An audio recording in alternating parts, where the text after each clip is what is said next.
I'm just arranging the car here so you can see it a bit better. But this is finally the ID Buzz. We've been talking about ID Buzz, we've been looking at ID Buzz, we're looking at pictures of it, but finally I'm getting to drive it. I'm actually in Sweden, and the adventure today is to go across that massive bridge over there to Denmark, where I should be. My lunch is in Denmark. My brunch is in Sweden.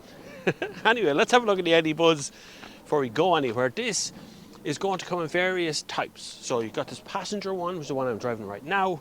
There's also ID Buzz Cargo, which will remove all the back seats, turns into a van. As from next year, there'll be a four-wheel drive version of it, and the four-wheel drive version will be able to tow 1.9 tons, I think. Could be wrong on that number. Just trying to remember stuff I heard this morning. It looks like it's going to be a nice little successful van. Now, let's be clear. This van, as it stands right now, is 2.5 tons with nothing in it. That's the carb weight. So it's not going to be very efficient, in my opinion. And on the drive over here, because I drove from Denmark to Sweden this morning, on the drive over here, I was getting always over 20 kilowatt hours per 100 kilometers, and in some places it was like 30. It's quite windy out on that bridge, so it was a kind of a strange drive over. But nonetheless, it's still a very cool looking vehicle, I have to say. Let's have a little wander around, see what we think of it. This is the somewhat slab-sided ID Buzz, and what Volkswagen are looking to do is to steal the march on the competition for the lifestyle market. So providing a battery-powered car that can be both family and commercial friendly. This is a tough job because, as I said, this passenger version already weighs 2.5 tons before you put anything on it, and the current models can tow 1 ton. So with the maximum trailer, it's 3.5 tons without passengers. Still, with 310 newton meters of torque, there shouldn't be too much to worry about in the pulling department. I'm going to drive the car in a second. I want to show you something. There's an armrest here. I just set up my cameras while I'm on this side of the car because the cameras are over there. But you can actually just cross over the car like that without having to get out or anything. Handy, huh? You can also open and close the back doors by pressing a button to slide them. See? That's handy too, huh? I like it. It's good. There are rather a lot of good features on the inside with cup holders and USB-C ports everywhere. In the back there's plenty of stuff with tray tables for the passengers and loads of charging ports. The boot space is adaptable with 12 volt sockets and an electric tow hitch switch. Drop the floor and you have a van without buying the cargo version. There's more than enough room for 5 adults with all their belongings. Luggage space is 1,121 litres with all 5 seats in place, and 2,205 litres with the seats folded. The claimed range of the ID Buzz is 425 kilometres under the WLTP system, and I found that over the whole day of driving the range seems to be about bang on. So we do a UE here, like I say, 11 metres. Look, if I turn that hard, I'm just zoom. Brilliant little turn and circle. Excellent little yoke. You also have the light across the dashboard tells you when to left or right or what's ahead. You see the light starts flashing at you to go across that way. Same little heads-up display you see in other ones as well. ID Buzz, how's it drive? Well, it drives like a 2.5 ton car. It doesn't feel that heavy. It doesn't feel like you're driving that size of a car. But it is a van. It's a big van, and the seating position is good. Same steering wheel you find in ID 3 and 4. Same instrument binnacle. They've changed the stalks a little bit. Same sat nav you find ID 4, ID 5, particularly ID 5 because it's an upgraded version of it here. But as a layout, it's very pleasant to drive. If you're going to be driving this every day as a daily family vehicle, you're going to have a good time. It's quite nice. It's responsive on the road. It is rear-wheel drive. Currently, there's a 4-wheel drive coming next year. But look at, like, there's proper response to that steering. It really does. It's nippy. It's quick enough. Even though it's such a heavy car, it can still like push. Still move on. You're not going to break any land speed records in it, but it's still okay. Now, efficiency-wise, I am getting pretty much 21 kilowatt hours per 100 kilometers. Now, under 20 is pretty efficient, under 15 is very efficient, and under 10 is very hard to get, but that's super efficiency, right? Over 20 is inefficient, in my opinion. We're trying to find ways to measure this, you know. As journalists, we're so used to going, 30 miles to the gallon, 5.7 litres per 100 kilometres. We're so used to those numbers. We have to find new numbers for you to talk about this. But realistically, I think over 20 isn't very efficient. That's coming down to weight, really, and drag coefficient. It's a big car, you know, it's a big slab-sided car. I do like the armrests, which you'll find in like Californias and Transporters and Caravels. The ID Buzz is one of the finest interiors I've seen on the market in a very long time. Here it is in mint green as well as in black, it's in yellow. I didn't see a solid colour version of it out there straight away, but I think in a solid colour would make it very different. Charging options on the ID Buzz. There is an 11 kilowatt onboard charger. Now if you can find one working in Ireland at 11 kilowatts, great. That means you can charge it back up in about 7 hours at that sort of version.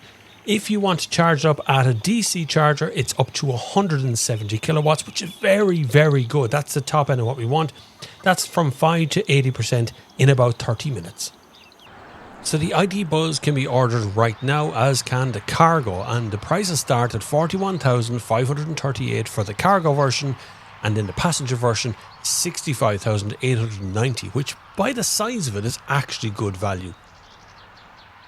With all this hopping around between two countries, I felt I needed to pull over and get maybe a zesty drink and a little bit of something to eat. Okay, I am fueled up with water and a bar of plop. Water cost and a bar of plop was €4.15. I didn't realise it was fizzy water I was buying. What's a bar of plop, Bob? I hear you ask. Well, it's a bar of plop. It's a sort of a caramel bar. It's quite nice actually. It's fine. Right, we're going to go over to Denmark. 2 Polestars. A lot of Polestars here. One pulling in over there, one pulling out there in front of me. A lot of Polestar action. I love my little turning circle. It's brilliant. Super. We picked the middle one. This is the toll bridge for the bridge ahead. So we just go into this nice and slow. Doesn't open, it doesn't recognise what this is. And there's actually customs here as well, because I'm crossing a border here. So I'm going from here now to Denmark. Now, resume our speed limit there, up to 110. Sit back, relax, and let the electricity flow in the battery to get me over this bridge. So I'm just coming up to 110 kilometers an hour now, which is the speed limit here. It's 130 in places, 110 other places. Denmark seems to be 110 on the motorways. But as I cruise out here onto this big bridge, which eventually ends into a tunnel, so this goes down into the sea. I'm looking at windsock, which is poof, straight out like that. There's a good stiff breeze coming from that side. I can already feel a little bit of buffering over here, a little bit of buffering on that side.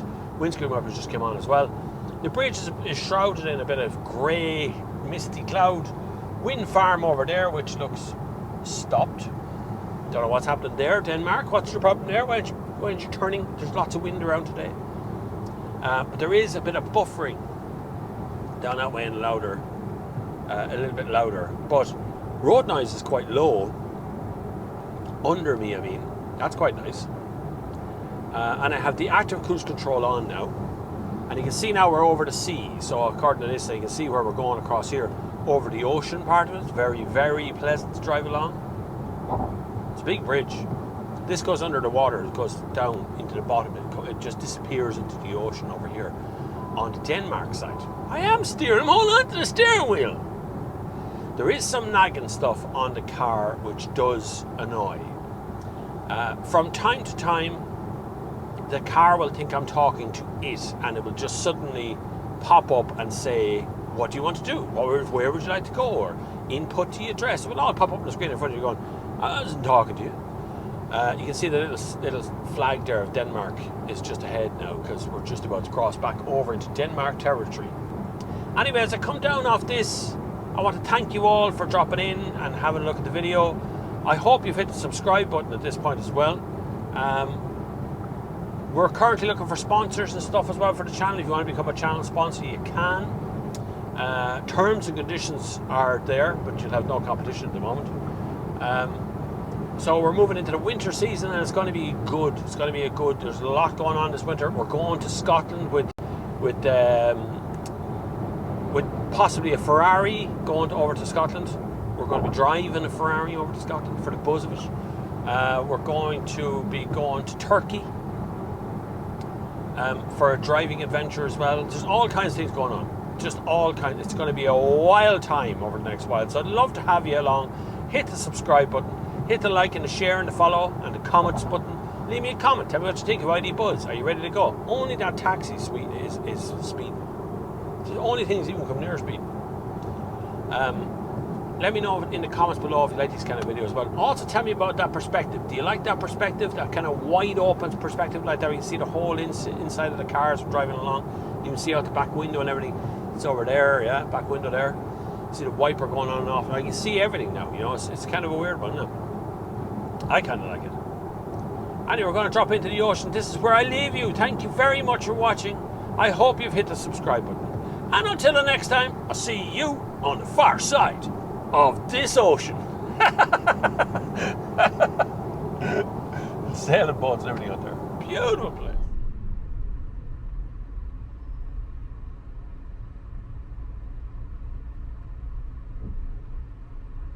If you look closely, you see that cars are separated from the cycle path by that path, and that the cyclists are separated from the pedestrians by that path.